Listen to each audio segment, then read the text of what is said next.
जगमगाती रोशनी, चारों तरफ फुलझड़ियाँ, फटाके की आवाज़। विक्रम आधी रात को घर से निकल गया।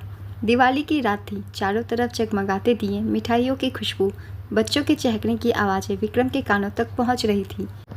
किसी न किसी बात सोचकर बस अकेले चला जा रहा था। कोई बात उसे अंदर ही अंदर परेशान कर रही थी। इतने में ही उसकी टक्कर एक स्कूटी से होती है। दिखता नहीं है तुम्हें? ये रोड ये तुम्हारे पापा का है? स्कूटी चलाती लड़की ने विक्रम से कहा। विक्रम एक टक लगाकर उसे देखे जा रहा था। उसे थोड़ी चोट भी आ गई थी मगर उसे होश नहीं था। उस लड़की ने विक्रम से कहा, दिवाली की रात शराब पीकर घर में पत्ते खेलते यहाँ बीच सड़क पे मुझे देर करने के लिए टहल रहे हो? विक्रम ने कहा, ना मैंने शराब पिया है, ना मुझे पत्ते खेलने का कोई शौक है। मैं तो बस थोड़ी सुकून की सांस लेने के लिए बाहर टहल रहा था।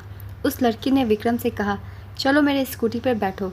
विक्रम ने कहा, नहीं आप चाहिए, मुझसे गलती हो गई, आप मुझे पुलिस स्टेशन ले जाना चाहती है मगर मैं आपसे माफ़ी मांगता हूँ, आप चाहिए। उस लड़की ने कहा, बैठो तुम्हें ऐसी जगह ले चलती हूँ जहाँ तुम्हें चैन की सांस आएगी। विक्रम उसकी स्कूटी पर बैठ गया। वो उसे एक अनाथ आश्रम ले गई जहाँ हजारों बच्चे थे जिनके माता पिता नहीं थे। वो उन बच्चों के लिए दिवाली पर मिठाइयाँ और खिलौने ले गई थी जिसे पाके बच्चे बहुत खुश हुए। उन मासूम बच्चों के चेहरे पर हंसी देखकर विक्रम के चेहरे पर भी मुस्कुराहट आ गई। पहली बार विक्रम इतना खुश नज़र आ रहा था। उस लड़की ने पूछा, क्या बात है, तुम बहुत उदास लग रहे थे। कोई बात है क्या? दिवाली के दिन तो सब अपने परिवार के साथ खुशियाँ मनाते हैं और तुम यूँ दीवानों की तरह सड़क पर चल रहे थे। विक्रम ने कहा, हाँ मेरा बचपन से सपना था मैं भी हर फेस्टिवल अपनी फैमिली के साथ सेलिब्रेट करूं, पर मेरे पेरेंट्स अपनी ज़िंदगी में व्यस्त रहते हैं। छोटा था जब उन्होंने मुझे बोर्डिंग स्कूल भेज दिया, अपने रोज़ाना की जिम्मेदारियों से पल्ला झाड़ लिया और आज भी मैंने सोचा सब साथ मिलकर पूजा करेंगे, मिठाइयाँ खाएंगे, पटाखे जलाएंगे, मगर ऐसा कुछ नहीं हुआ। मेरी मॉम आज सुबह किटी पार्टी के लिए चली गई और पापा अपने बिजनेस मीटिंग्स के लिए आज भी बिजी हैं। मैं उन दोनों को कुछ बताना चाहता था मगर किसी के पास टाइम ही नहीं जो मेरे बारे में कुछ पूछ सके या मुझे सुने। ये सारी बातें वो लड़की चुपचाप सुन रही थी। फिर उसने कहा, कोई बात नहीं, कम से कम तुम्हारे पास माता पिता तो हैं। देखो इन बच्चों को, इनके अपने कोई नहीं, इनके सर पर किसी का हाथ नहीं है, बस छोटी छोटी चीज़ों में खुश हो जाते हैं। और उसने विक्रम से पूछा, वैसे वो क्या बात थी जो तुम अपनी फैमिली को बताना चाहते थे? छोड़ो जाने दो, आप क्या करोगी जान के, विक्रम ने कहा। इसके बाद दोनों खामोश हो गए, एक दूसरे को देखने लग गए। विक्रम ने पूछा, आज दिवाली के दिन आप अपने परिवार के साथ ना होकर यहाँ अनाथ आश्रम में क्या कर रही हैं? उस लड़की ने कहा, छोड़ो इन बातों को, आप जानकर क्या करेंगे? विक्रम इस बात पर हंसने लगा और कहा, मेरी नौकरी एक बड़ी कंपनी में लग गई है।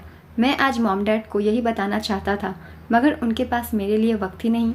उस लड़की ने कहा, कोई बात नहीं, मन लगाकर काम करो, तरक्की कमाओ, इससे तुम्हारे माता पिता को खुशी ही होगी। ढेर सारी बातें कर विक्रम अपने घर आता है। उसे आज उन बच्चों के साथ और उस लड़की से बातें कर बहुत हल्का और खुशी महसूस हो रही थी। 2 दिन बाद उसने अपने ऑफिस की ज्वाइनिंग की। पहला दिन वो बहुत खुश था मगर आज भी उसके माता पिता हमेशा की तरह व्यस्त हैं। वो ऑफिस पहुंचा और सबसे पहले अपने बॉस के केबिन में गया और पूछा, मैं आई कम इन? बहुत ही मीठी आवाज़ में उसे जवाब मिला, यस। दोनों की नज़रें एक दूसरे से टकरा गई और दोनों ने एक साथ कहा, अरे तुम? जी हाँ, विक्रम का बॉस कोई और नहीं बल्कि वही लड़की थी जो उसे दिवाली की रात अनाथ आश्रम ले गई थी। विक्रम ने कहा, सॉरी, तुम नहीं मैम, आप। उसने कहा, तुम मुझे मेरे नाम से बुला सकते हो, बैठो, मैं तुम्हें तुम्हारा काम समझा देती हूँ। विक्रम को धीरे धीरे उस ऑफिस में काम करना अच्छा लगने लगा और कहीं ना कहीं उसे अपनी बॉस पसंद आने लगी थी। और एक दिन उसे एहसास हुआ कि वो उसे चाहने लगा है और एक दिन उसने मन बना लिया कि वो उसे बता देगा वो उससे शादी करना चाहता है। अगली सुबह वो जल्दी तैयार होकर ऑफिस के लिए थोड़ी जल्दी निकल पड़ा। रास्ते में उसे एक मंदिर दिखाई पड़ा, वहाँ वो दर्शन के लिए गया। वहाँ उसे लाल साड़ी में अपनी बॉस नज़र आ गई। उसने सोचा, भगवान शायद चाहता है मैं उसके सामने ही अपने प्यार का इजहार करूं, मगर भगवान को ये मंजूर कहाँ था।